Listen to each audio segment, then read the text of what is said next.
Grief is a very complex situation and it's inevitable. You can't avoid it. You have to go through it. And it's not an easy journey at all. Like, the beginning stages are definitely the hardest. And psychology books and psychologists will tell you about different stages of grief and all of that. But honestly, I personally feel like it's way more stages than books will tell you or a therapist will tell you. 1. 2, it doesn't come in order, and it comes in different packages depending on the person. First off, for everyone, you are 100% going to crash out. If you are grieving the loss of anyone, you are 100% going to crash out. And I can smile and laugh about it now because I know, like, I've been through it. I would say, I don't even know the time now. That's how I know, like, it was a long journey, but I know it wasn't that long. But the first thing is you're going to crash out, and you don't know how it might go. It might be a slow buildup. It might be very fast. It might come in a way where you don't even realize what you're doing. You might realize what you're doing and catch on to it. But first thing is you're going to crash out. For me, I would say part of my crash out was all of a sudden, like, I wanted to, like, live. I was like, okay, I realized I just lost, like, part of my heart. So now I want to live. But it was impulsive living. Like,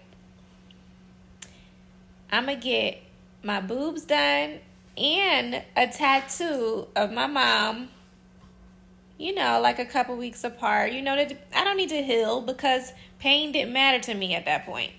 And I'm happy with my decisions. But I'm just saying, like, pain didn't matter to me. I wasn't thinking about healing, or I just was like, I'm trying to wild out. And that's what I did a little bit.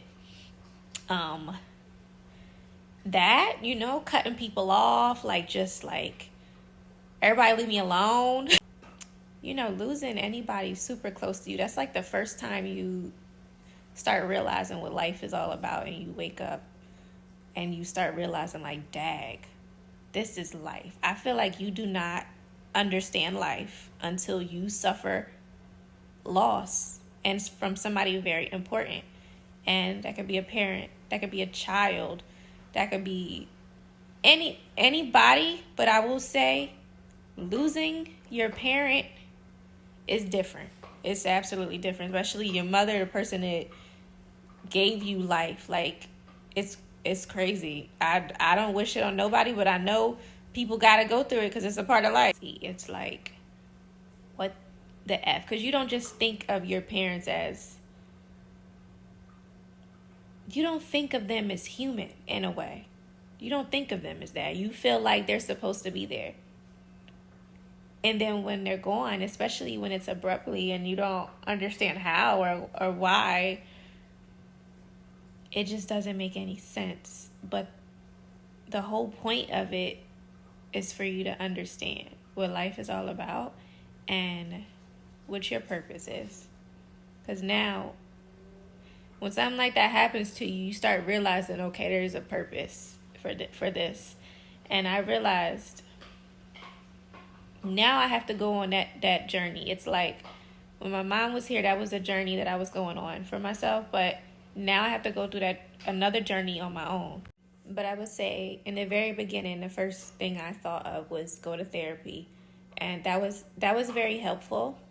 It was very, very helpful in the beginning stages. But then I started finding my own ways of therapy, like just doing stuff, just finding my own methods of healing and figuring stuff out. Like and now it's like I have different things that I do to continue my healing and to just enhance myself as a person, which you may see, like yoga, like burning incense, lighting candles, prayer, meditating, journaling, just solitude, the dog. Like, I got a dog when my mom passed, so you'll find your own methods, and it'll gradually come. But different methods work for different people. And I would say my advice is for anyone that's going through any form of grief. Yes, you're going to crash out. You are. And it's cliche to say, but you're going to be okay. And you wouldn't be the person that you are if you weren't as strong as you are. And you got to remember that. Don't underestimate your strength, and use it to the best of your abilities while you're going through what you're going through, and find your healing. You don't know what method that may be. I can't tell you that to do something that I'm doing, because that might not work for you. You got to find it on your own. Try things. What doesn't work, leave it where it's at. You do start to realize who's meant to be in your life and who isn't, though. I will say that. It's not anything just super against anybody, and it's not like they're bad people. But when you are becoming a totally different version of yourself, some people don't align with that anymore. And it, like I said, it doesn't mean they're a bad person. They just don't get it. And I feel like during my journey, I started to realize who just didn't get it. And I was like, okay, I gotta go where I'm supposed to go. And God, your universe, however you look at it, will lead you to where you are supposed to go and with who you're supposed to be with. It will literally lead you there. Either it's going to be people coming back around that were supposed to be in your life, or it's going to be people that you meet along the way of your healing that align with who you are. And also, it's okay to not be okay. Like, if you have days, it's okay to feel great too. That's another thing I got to point out, because sometimes you feel bad when you feel great. Sometimes, because then you think back to how you felt, or that you may be moving on from the situation, and you'll feel it again. But it's okay to feel great some days, because you're supposed to, and that person would want you to. And it's okay to feel bad too, because that lets you know that you're human, right? And you love that person very much. So that's why those feelings come back to surface. It's okay to feel all of that. Like, you're not going to be 100% every single day. When I lost my mom, my mom literally passed away a few days before my birthday. And I always think when my birthday comes around, I'm going to be good this time. Because, I'm thinking about, my mom passed away when Renaissance came out, the Beyonce album. So around that time, I'm thinking, I'm just going to think of Beyonce, and I'm going to be fine. And, I'm turning another age. But think of it. You're turning another age, and you're missing someone, and this is around the time it happened, and it comes right back up. It comes right back up, and I don't feel like I've had the best birthday since. But I'm a work in progress, and one day I probably will have a really great birthday. Even when I have it, it's my birthdays be good, but it's that's around the time, so I still struggle with that. And my mom literally passed away on Beyonce's birthday. Isn't that crazy?